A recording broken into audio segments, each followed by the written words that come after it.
The old man left you this piece of junk. Daniel's voice cut through the low, steady hum of the central air conditioning. He did not even bother to look up. His thumb just kept swiping across the glass screen of his iPhone. Swipe, pause, swipe. The sound of his absolute apathy was louder than the AC unit. He sat slouched in a custom-tailored Italian suit, reeking of Tom Ford cologne and a hangover he was barely trying to hide. The lawyer's office smelled like sour cigar smoke mixed with old, expensive leather. It was the kind of heavy, stagnant smell that stuck to the back of your throat and made you want to spit. My throat was dry, bone dry. I stood there, my boots planted firmly on the thick Persian rug, looking at the dead center of the massive oak table. Lawyer Whitmore pushed a small scuffed wooden box across the polished wood. The bottom of the box scraped harshly against the grain. It stopped exactly 3 inches from the edge of the table. "For Clara," Whitmore muttered. He adjusted his wire-rimmed glasses, refusing to make eye contact, and looked down at his files. To my left, Rebecca let out a soft, rehearsed sniffle. She pressed the corner of a silk Hermes scarf to her perfectly dry eyes. "It is just so tragic. We are all grieving Clara. You have to understand that. It is a hard time for the family." I did not look at her.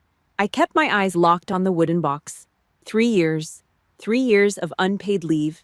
3 years of sleeping in a hard plastic chair next to a dying man's bed.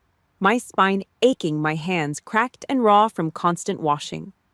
I remembered the smell of industrial bleach, rotting tissue, and stale urine. I remembered the heavy, wet, suffocating sound of the oxygen machine pumping air into his failing lungs. I gave up my career, my private life, and my sleep to be the good daughter. I reached out and flicked the brass latch of the box. It popped open with a hollow click. Inside, resting on a bed of faded, dusty velvet, was a military watch. Korean War era. The thick glass face was cracked straight down the middle, a jagged line splitting the numbers in half. The leather strap was stiff, flaking away and eaten up by green mold. The second hand was jammed hard against the number 6. Dead. The thing had probably been dead since the 1980s. As for the rest of the estate, Whitmore cleared his throat, shuffling the crisp white papers in front of him. Daniel receives the entire real estate portfolio. This includes the primary residence and the commercial lots in downtown Charleston. Rebecca assumes the role of CEO for Rose Coastal Logistics, along with the controlling shares allocated to her name. Clara, Whitmore folded his hands together. Clara receives the personal effects mentioned. The watch. "Thank you for coming today, Clara." That was it. Millions of dollars in assets. A massive shipping empire. Prime coastal properties. All of it divided between a man who spent his father's dying days racking up massive liquor tabs at the country club, and a woman who only showed up when the life insurance policy finally cleared.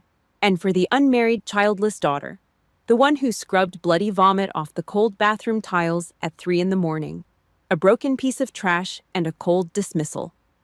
Any normal civilian would have lost their mind. They would have flipped the heavy oak table. They would have screamed until their lungs gave out, smashed the glass, demanded what was rightfully owed to them. I did not move a single muscle. Inhale for 4 seconds. Hold for 4. Exhale for 4. Hold for 4. The sniper's breath. I locked my ribcage down. I let the silence in the room stretch out thick, heavy, and suffocating. My eyes worked like a radar sweep, panning across the room, analyzing the threat level, calculating the exits. The heavy mahogany door to the left. The reinforced glass window behind the desk. I watched the people sitting in front of me. Daniel's expensive leather shoes started tapping under the table. A rapid, nervous rhythm. His thumb finally stopped swiping. Rebecca lowered her scarf, her lips pressing into a tight, thin white line. They wanted me to break. They desperately needed me to cry, to beg, to look like the pathetic, broke failure they always told their friends I was. They wanted to look at my faded olive-drab surplus jacket, my scuffed combat boots, and feel superior. They needed my tears to justify stealing my life. They had absolutely no idea what it took to stand in this room and not break their jaws. You do not bleed for people who have never tasted battlefield dust. You do not waste your anger on tourists who have never seen the inside of a body bag. Their arrogance was just noise, loud, pointless noise. I reached out to take the watch from the velvet bedding. A single fluid motion, no hesitation. But as I pulled my hand back, my eyes caught a shift in the room's baseline. A structural crack in their little theatrical performance. Whitmore. The lawyer's hands were retreating across the polished oak. His right index finger was trembling. It was not a nervous little twitch. It was a full, uncontrollable tremor. The kind of shake that comes from a massive dump of adrenaline. I shifted my gaze up just a fraction of an inch. I looked at the pulse point on his neck. His carotid artery was hammering against his skin. A single thick drop of sweat was sliding down the back of his neck, disappearing into the collar of his starched white shirt. My brain processed the data in a microsecond. Daniel was bored and greedy. Rebecca was faking her grief. That was all standard operating procedure. But Whitmore was terrified. A senior corporate lawyer who just successfully brokered a multi-million-dollar asset transfer does not shake. He does not sweat like a pig in an office chilled to 68 degrees, unless he knows something about the piece of junk he just handed over. Unless a dead watch is not just a dead watch. I picked up the cold metal. I slipped it deep into the right pocket of my jacket. I did not ask any questions. I did not demand an explanation. You gather the intel first. You strike second. That is how you win a war. I turned around. The heavy reinforced heel of my combat boot struck the marble floor just outside the edge of the Persian rug. A sharp, violent crack that echoed off the oak-paneled walls like a gunshot. I looked over my shoulder. I locked eyes with the lawyer just long enough to see him swallow hard. "Thank you," I said. My voice was completely flat. Dead. I pushed the heavy brass-handled doors open and walked out into the long, empty hallway. The enemy line had a fracture, and I was going to tear it wide open. 4 in the afternoon. The sky outside my window was the color of dirty, wet concrete. A bitter draft bled through the cracks in the cheap aluminum window frame, cutting right through my thin sweater. My apartment smelled like boiled cabbage from the unit downstairs and stale coffee. I sat at a scratched laminate table, staring at a stack of unpaid medical bills and the cracked watch resting in the center. 3 knocks. Knock, knock, knock. The sound punched through the rattling noise of the dying space heater in the corner. It was not the frantic pounding of a bill collector. It was not the hesitant tap of a neighbor. It was 3 deliberate, evenly spaced strikes. The heavy, controlled rhythm of a man who owned the time. I stood up. My combat boots scuffed against the peeling linoleum. I crossed the cramped room and threw the deadbolt. The lock clicked with a harsh snap. I pulled the heavy door open. The man standing in the narrow, dim hallway did not belong in a building like this. General Raymond Mercer, 4 stars, former Commandant of the United States Marine Corps. A living ghost of the battlefield. His dress uniform was immaculate, pressed so sharp the creases could cut glass. The heavy brass buttons absorbed the flickering yellow light of the hallway bulb. He looked past the peeling paint on the doorframe. His pale, hawk-like eyes scanned my muddy boots, the cheap folding chairs, and the stack of paperwork on my table. He did not offer a pitying smile. He did not apologize for the intrusion.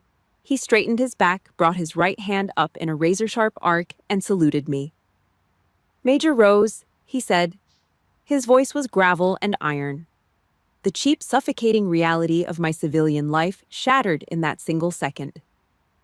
In this miserable building, I was just a broke single woman who scrubbed toilets for a dying man.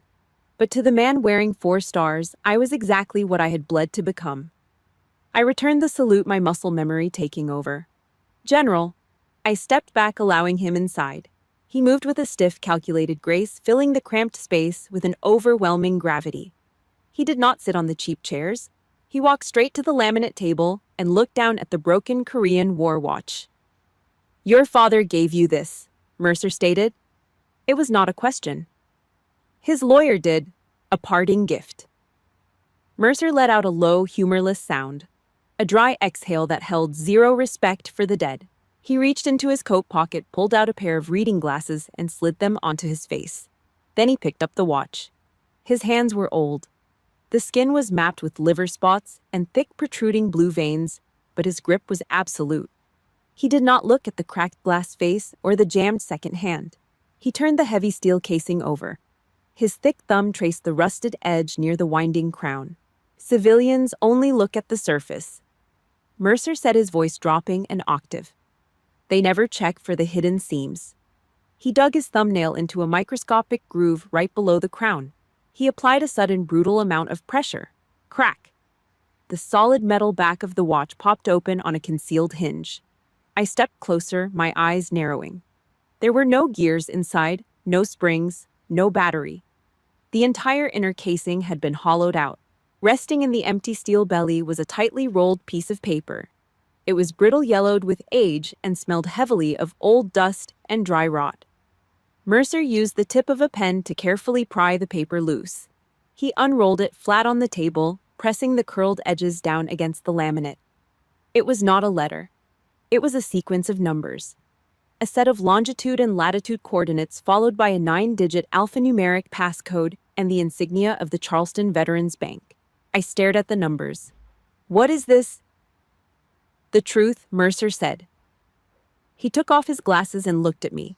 The iron in his eyes gave way to something older, something heavy and dark. Winter of 1952. The Chosin Reservoir, North Korea. I knew the name. Every Marine knew the name. It was a frozen hell. The temperature dropped to 30 below zero. Mercer continued, his voice steady, reciting a memory etched into his bones. The Chinese forces had us surrounded, mortar fire turning the snow black. I was a private, caught shrapnel in my femur, could not walk. The unit was falling back. I was dead weight. He pointed a gnarled finger at the yellow paper. Your grandfather, Sergeant Walter Rose, refused the order to leave me behind. He strapped me to his back. He crawled for 2 miles through waist-deep snow, dragging my bleeding body while the enemy rained fire on us. By the time we reached the rally point, Walter's gloves had frozen to his skin. The medics had to cut his boots off. He lost both his hands to severe frostbite. He gave up his body so I could keep mine. The room was dead silent. Only the rattling of the heater broke the quiet.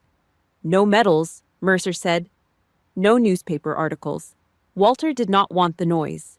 He came back in silence, built a logistics company from nothing, and never spoke a word of his sacrifice. Mercer stepped closer to me. The air in the room grew dense. But your father knew. Thomas knew exactly what his father gave up. Mercer's lip curled in deep disgust. Thomas was a coward. He dodged the draft. He hid behind his father's money. He spent his entire pathetic life terrified of Walter's shadow. He knew he could never measure up to a man who crawled through hell for a brother. The pieces violently crashed together in my head. 38 years. 38 years of being treated like a disease. Thomas paraded Daniel around because Daniel was just like him, weak, greedy, and hollow. But Thomas looked at me, and he saw Walter. He saw the military posture. He saw the discipline. He saw the exact kind of grit that exposed his own cowardice. He did not hate me because I was a failure. He hated me because I was the only standard of perfection he could never reach. He weaponized my duty to the family just to break my spirit. He made me scrub floors to prove he had power over the one thing he feared. My chest tightened. The air felt thin. A deep, cold realization flooded my veins, freezing out any lingering grief I had for that man. Mercer tapped his heavy gold ring against the table. The sharp noise snapped my focus back to the present. Walter Rose did not build a shipping empire to hand it over to parasites. Mercer said, his voice ringing with absolute authority. He structured a trust 30 years ago. He locked it away completely out of Thomas's reach. He left it for the only actual soldier in the bloodline. Mercer tapped the yellowed coordinates one last time. He squared his shoulders, looking at me, not as a civilian, but as a commanding officer evaluating his weapon. You have the target coordinates, Major. Mercer's eyes locked onto mine, sharp as a combat blade. Now tell me, do you want revenge or do you want justice? 2 hours later, downtown Charleston. The subterranean vault of the Veterans Bank smelled like damp concrete and old copper. The air down here was heavy, dead. It pressed against the back of my neck like a physical weight.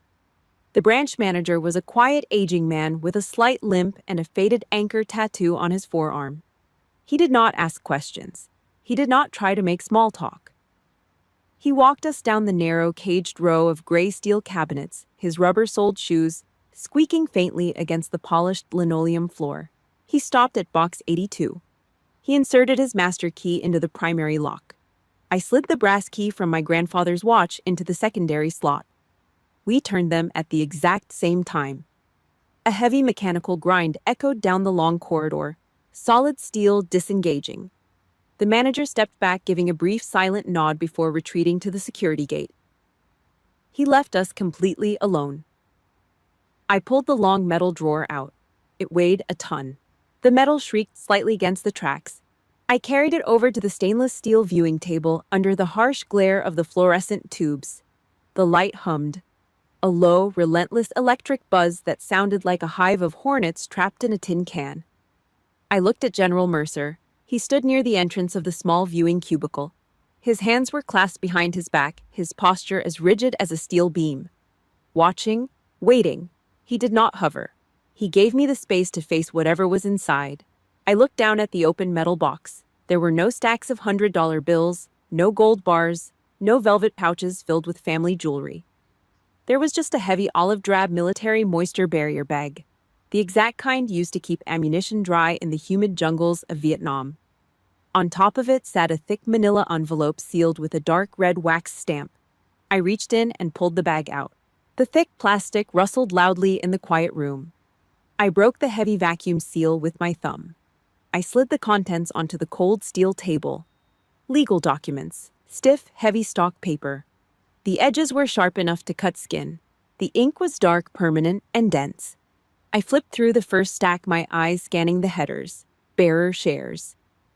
My breath stopped for a fraction of a second. My eyes locked onto the bold print at the top of the certificates. They were not registered to a specific name. They were not tied to a digital bank account or a specific routing number. They belonged entirely and legally to whoever held the physical paper in their hands. And right now, I was holding them. I scanned the secondary documents beneath the shares. Trust fund structures, subsidiary holdings, asset allocation charts, real estate deeds for the entire Charleston port sector. Then I saw the final aggregated number at the bottom of the ledger. 51%. A cold, hard knot formed in my stomach. I read the clauses again. My brain processed the dense legal jargon with the cold, detached efficiency of a tactical battlefield briefing. Thomas Rose, my father, the man who made me scrub his floors and clean his blood-specked vomit at 3 a.m. He never owned Rose Coastal Logistics. He never controlled the shipping empire. He was nothing but a glorified figurehead, a weak puppet sitting behind a massive mahogany desk, signing operational papers he probably did not even understand. Walter Rose had seen right through his own son. 30 years ago, my grandfather engineered a hostile corporate takeover of his own company from the grave. He locked the controlling shares in a blind, impenetrable trust. He permanently blocked Thomas from ever inheriting the root of the empire, allowing him to only play with the superficial profits. And he named a single sole successor to the actual throne. Me. The will that lawyer Whitmore read this morning. The millions of dollars Daniel and Rebecca were currently celebrating over expensive imported martinis at the country club. It was garbage. It was a paper empire.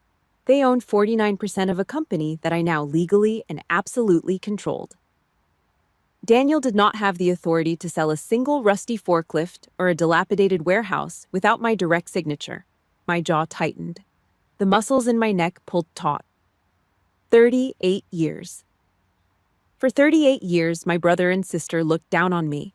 They mocked my military uniform. They called me a broke failure.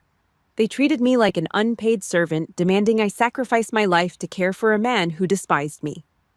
And the entire time they were funding their tailored Italian suits, their luxury cars, and their Hermes scarves with my money. Thomas used my grandfather's wealth to build a throne of lies just so he could look down and spit on the only person who actually possessed the grit of the man he feared. They used my own inheritance to finance my humiliation. I set the bearer shares down on the steel table. I picked up the wax-sealed manila envelope. I snapped the brittle red wax with my thumb. I pulled out a single sheet of heavy stationery. The handwriting was not elegant. It was jagged, crooked, the violent, forceful strokes of a man who had to relearn how to hold a pen with reconstructed frostbitten stumps. The ink dug deep into the paper. It read, "For Clara, the lone wolf of this family. If the rats forget the meaning of honor, remind them." That was it. There were no sentimental goodbyes, no emotional apologies for his decades of silence, no tears. It was exactly what I expected from a man who crawled through the freezing snow at the Chosin Reservoir with a wounded comrade on his back. It was a combat directive. Walter Rose did not give me a fortune so I could live in luxury. He gave me a weapon. He handed me 51% of a corporate empire because he knew I was the exact kind of soldier who knew how to pull a trigger without shaking. I stared at the crooked, jagged letters. The deep humiliation of the lawyer's office earlier this morning vanished. The bone-deep exhaustion of the last 3 years evaporated from my muscles. I did not feel the joy of a lottery winner. I did not feel the manic excitement of a civilian finding a hidden treasure. I felt the absolute freezing calm of a sniper calculating the wind speed before taking a fatal shot. I gathered the bearer shares. I tapped the bottom edges against the stainless steel table, aligning them perfectly. A crisp, sharp sound echoing in the vault. I placed the documents back into the moisture barrier bag, folded the top down, and slipped it into my battered leather briefcase. I closed the briefcase. The heavy brass latches snapped shut with a loud final click. I stood straight. I adjusted the collar of my olive drab jacket. I turned to look at General Mercer. He had not moved a single inch. He was still watching me, his pale hawk eyes waiting for my assessment. The fluorescent lights buzzed relentlessly overhead. "General," I said, my voice cutting cleanly through the dead heavy air of the vault. "Major." I picked up the briefcase. The leather handle felt solid and heavy against my palm. "It is time we burn their front line to the ground." 6 in the morning, the Charleston Chronicle hit the newsstands right as the sun broke over the harbor. General Mercer did not just pull a string. He called in an artillery strike. The front page did not feature the latest political scandal or local sports. It featured a massive black and white photograph of Sergeant Walter Rose, frostbitten, bandaged, standing tall. The headline was simple, brutal, and impossible to ignore. "Declassified the ghost of Chosin Reservoir. Walter Rose saved the commandant of the Marine Corps."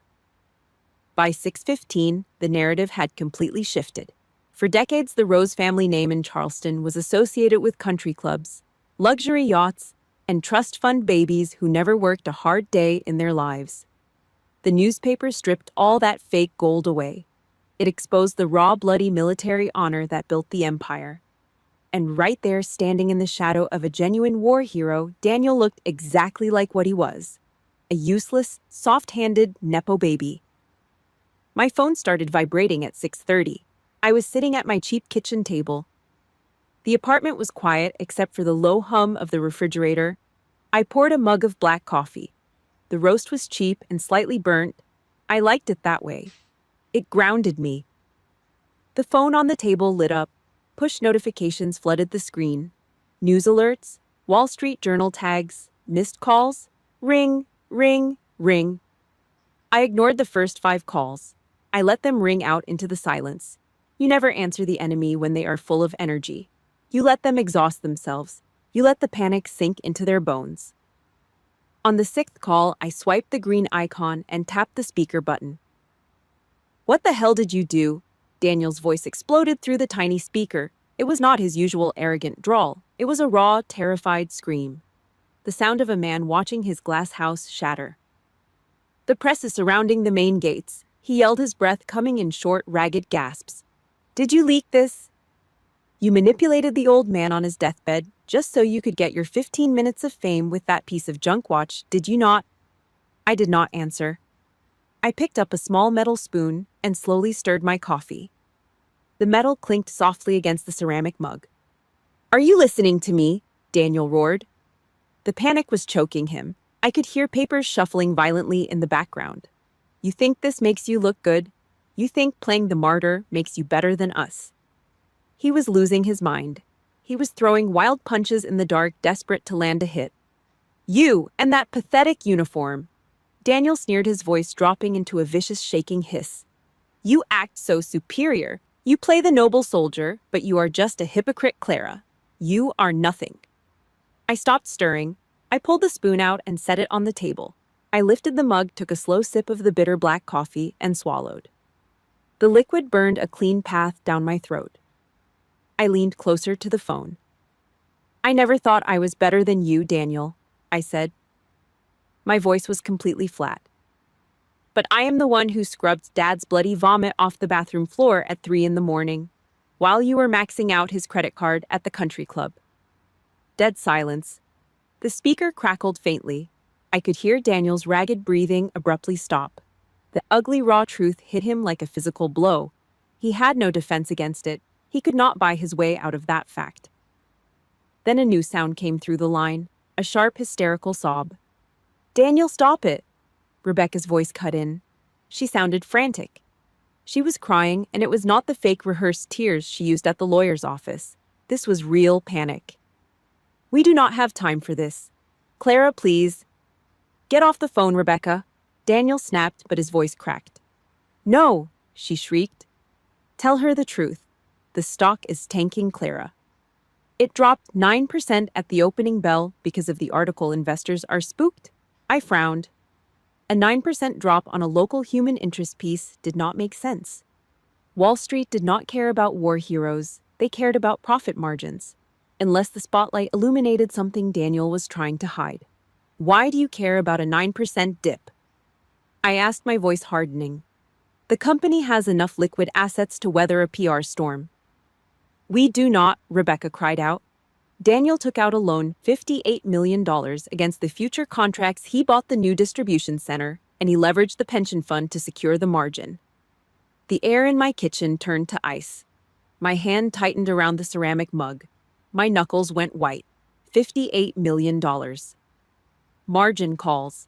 Daniel had gambled the company's future on a massive, reckless expansion to make himself look like a visionary CEO. But worse than that, he used the workers' 401k pension fund as collateral. If the stock price dropped below the threshold, the bank would execute a hostile margin call. Hundreds of blue-collar workers. The men who operated the heavy cranes in the freezing rain. The mechanics who kept the diesel trucks running. The forklift drivers who broke their backs loading cargo. They would lose their entire life savings. They would lose everything because a rich kid wanted to play big shot. This was no longer about a broken watch. It was no longer about a bitter family dispute over who scrubbed the floors. This was a combat zone. And civilians were trapped in the crossfire. I did not say another word. I reached out and tapped the red button, cutting the line dead. The apartment fell back into total silence. I did not finish my coffee. I stood up from the table. I grabbed my faded olive drab jacket from the back of the chair and slid my arms into the sleeves. I picked up the heavy leather briefcase containing the bearer's shares. I walked out the door and let the deadbolt slam shut behind me. 10 a.m. The corporate headquarters of Rose Coastal Logistics sat right on the waterfront in downtown Charleston. 3 stories of reinforced glass, dark steel, and sharp angles. It was a monument to money. I pushed through the heavy glass revolving doors. The air inside hit me like a solid wall of ice. The central air conditioning was cranked down to 65 degrees. The massive lobby smelled like lemon floor polish and the quiet arrogance of extreme wealth. I did not wear a designer dress. I did not carry a leather handbag. I wore my faded olive drab surplus jacket. I wore my boots. My heavy rubber soles struck the imported Italian marble floor. Clack, clack, clack, a hard, steady, rhythmic thud. It was the only sound in the massive hollow room. The receptionist sitting behind the curved mahogany front desk froze. She was young, wearing an expensive blazer and far too much makeup. Her hands stopped hovering over her keyboard. Her eyes darted from my scuffed boots up to my jacket and finally locked onto my face. She swallowed hard. The quiet arrogance of the lobby was instantly suffocated by the violent reality I brought through the door. Miss Rose. She stammered, her hand reaching nervously for the desk phone. I did not stop walking. I did not look at her. I walked straight past the front desk, moving with the heavy forward momentum of a loaded freight train. I headed directly for the double frosted glass doors at the end of the long corridor. The boardroom. I pushed the heavy doors open. The noise hit me immediately. Daniel was standing at the head of a massive custom-built glass conference table. He was slamming his flat palm against the surface. The expensive crystal water glasses rattled in their coasters. 10 older men in dark tailored suits sat around the table, the board of directors. They looked pale. They looked terrified. "It is a coordinated media hit." Daniel yelled, his face slick with a thin layer of nervous sweat. He pointed a shaking finger at a flat-screen television mounted on the far wall. The financial news network was playing on mute. A red ticker crawled rapidly across the bottom of the screen. Down 9%. That newspaper article spooked the retail investors. "We just need to issue a press release to calm the market down." Daniel stopped mid-sentence.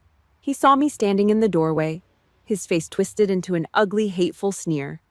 The veins in his neck popped. "Get out! Security is on the way. You have no right to be in this building, Clara. This is a private corporate meeting." I walked into the room. I did not raise my voice. I did not argue. I reached into my heavy leather briefcase. I pulled out the olive drab moisture barrier bag containing the bearer's shares and the trust documents. I stepped up to the glass table and dropped the bag dead in the center. The impact sounded like a dropped anvil. A loud, heavy, violent thud echoed off the glass walls. Every man in the room jumped in his seat. "The stock is not dropping because of a newspaper article about our grandfather, Daniel," I said. My voice was low, flat, and carried to the back of the room with the force of a physical blow. "The stock is dropping because the institutional investors smell the rot. They smell the $58 million hidden debt you just tried to bury." The boardroom went dead silent. You could hear the faint mechanical hum of the air vents. 10 heads snapped away from me and locked onto Daniel. The oldest board member, a man with thin, white hair and a deeply lined face, slowly took off his reading glasses. He looked at Daniel like he was looking at a dead man.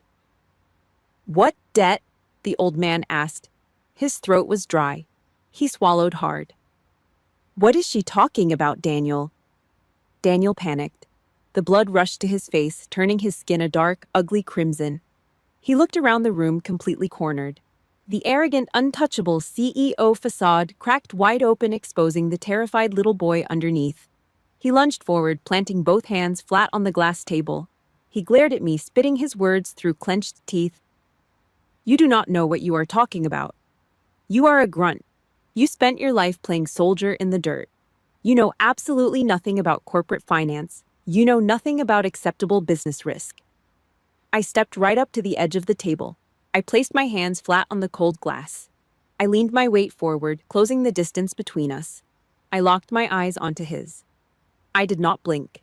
I stared at him with the cold, dead focus of a predator watching a trapped rat. "No," I said softly. The word cut through the room like a razor blade. "I know exactly what risk is. I know the actual physical consequences of risk. Because I had to use my blood and the blood of my team to pay for the stupid, arrogant decisions made by weak men sitting in air-conditioned rooms. Men exactly like you." Daniel stopped breathing. His jaw hung open. "You gambled the workers' pension fund," I said. I did not break eye contact. I pushed the reality of his crime right down his throat. "You leveraged the retirement money of men who break their backs on the docks so you could buy a warehouse and look like a king. You are not a king, Daniel. You are a thief." His psychological defense line completely shattered. The last remnants of his fake confidence vanished into the cold air. Daniel physically recoiled. He stumbled backward. The back of his knees hit the edge of his expensive leather ergonomic chair. He collapsed heavily into the seat. He looked pathetic. A grown man in a $3,000 suit, shrinking under the bright fluorescent lights. He let out a short, wet gasp. A sob caught in his throat. "You always thought you were better than us," Daniel choked out. His voice was small, high-pitched, and filled with decades of bitter poison.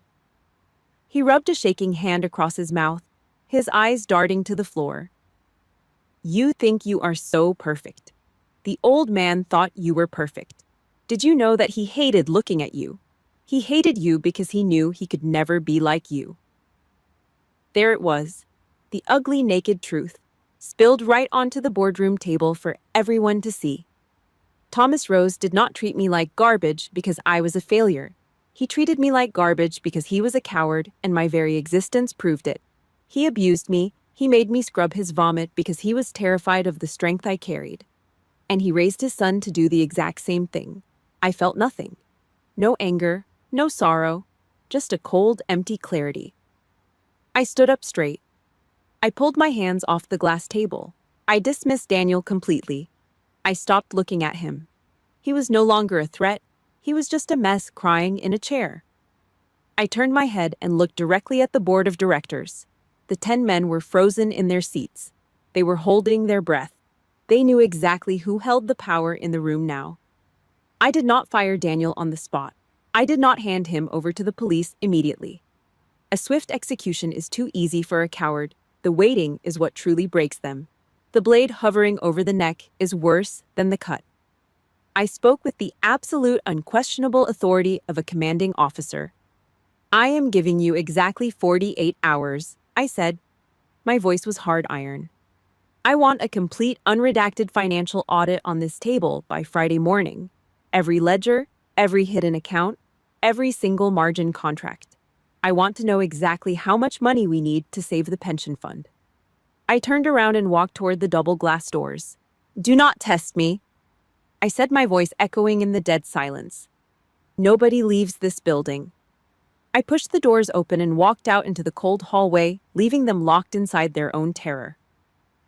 48 hours later. I stood at the head of the massive glass conference table. The air inside the boardroom was stale and tense.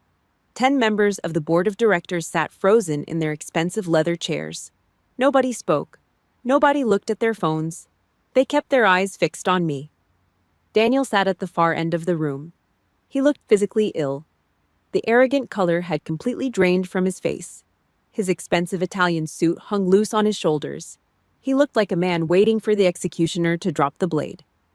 I placed both of my hands flat against the cold glass. Daniel Rose, I said. My voice was steady, cutting through the dead silence of the room. You are officially removed as Chief Executive Officer of Rose Coastal Logistics. Daniel closed his eyes. His throat moved as he swallowed hard. He braced himself for the final blow. He expected me to call corporate security. He expected me to hand the forensic audit over to the federal authorities and watch him walk out of the glass lobby in steel handcuffs. I did not. Handing a coward over to the police is a quick escape.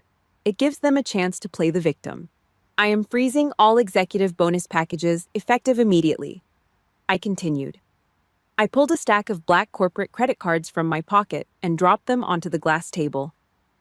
These accounts are closed. The funds will be diverted back into the company accounts to completely stabilize the worker pension fund. The debt you created will be paid back with the money you plan to spend on luxury cars and country club memberships. The older board members let out a collective, quiet breath of relief. The blue-collar retirement fund was safe. The company would survive the week. As for you and Rebecca, I said, locking my eyes onto my brother, you are not fired. You owe this company $58 million in damages. You are going to work it off. You are officially reassigned to the Charleston shipping docks, inventory control and cargo management. Daniel's head snapped up. Genuine horror flashed in his eyes. You will clock in at 5 in the morning. I told him, leaving absolutely no room for debate. You will wear steel-toe boots. You will stand on the hot asphalt for 12 hours a day. You will count shipping containers in the rain and the mud and in the 90-degree heat. You will learn exactly how the men you tried to rob earned their living. The ultimate punishment for a man who believed he was a king was forcing him to finally get his hands dirty. Late that night, the air inside my small apartment was quiet. The rattling space heater was turned off. A single dim yellow light bulb cast long, heavy shadows across the peeling walls. General Mercer sat across from me at the cheap laminate kitchen table. He did not wear his dress uniform. He wore a simple, dark civilian coat. He reached into his inner pocket and pulled out a folded piece of paper. It was heavily creased. The edges were worn down. The hospital staff found this in his bedside drawer after he passed. Mercer said. His gravel voice was low. He placed the paper on the table and pushed it toward me. It was sealed, addressed to you. I looked at the envelope. I did not want to touch it. I spent 3 years cleaning up after Thomas Rose. I spent 38 years carrying the weight of his disgust. I had nothing left to give him. But the discipline of a soldier demands that you face the target. I reached out and opened the envelope. The paper felt rough against my calloused fingertips. The handwriting was weak, shaky, and barely legible. It was the frantic scrawl of a dying man who finally realized he could not take his lies into the grave. I read the words in silence. I know you hate me, Clara. You have every right to. I watched you clean my floors, and I never said thank you. I watched you put on that uniform, and I mocked you. But I did not hate you because you were small. I did not hate you because you were a failure. I hated you because every time I looked at you, I saw my father. You have his spine. You have his iron. I hated you because you constantly reminded me of the man I never had the courage to become. The letters blurred. The greatest enemy of my life was not a monster. He was just a terrified, pathetic coward. He spent his entire life projecting his own deep shame onto the only person strong enough to carry it. The heavy, suffocating chains that I dragged around for almost 4 decades were forged from his jealousy. I was never the broken one. I set the letter down on the laminate table. I bowed my head forward. I pressed my face into my hands. My palms were rough, scarred, and permanently calloused from years of manual labor and combat training. In the dim yellow light of the quiet kitchen, the absolute rigid discipline of the major finally fractured. I closed my eyes. A single heavy drop of water slipped past my eyelashes. It ran down my cheek and soaked into the rough skin of my palm. I did not cry out. I did not sob. It was just one tear. But it washed away 38 years of invisible dirt. Real time. The present day. The sky over the Charleston harbor was a clear, brilliant blue. The air smelled strongly of heavy diesel exhaust and sharp sea salt. The massive steel cranes moved slowly across the horizon, lifting shipping containers off the massive cargo vessels. A military memorial service had just concluded near the edge of the docks. A folded American flag rested on a wooden pedestal. General Raymond Mercer was gone. I stood near the railing watching the dark water hit the concrete pilings. I wore my faded olive drab jacket. On my left wrist, secured by a brand new canvas strap, was the Korean War watch. The cracked glass had been replaced. The rusted internal gears had been cleaned, oiled, and restored.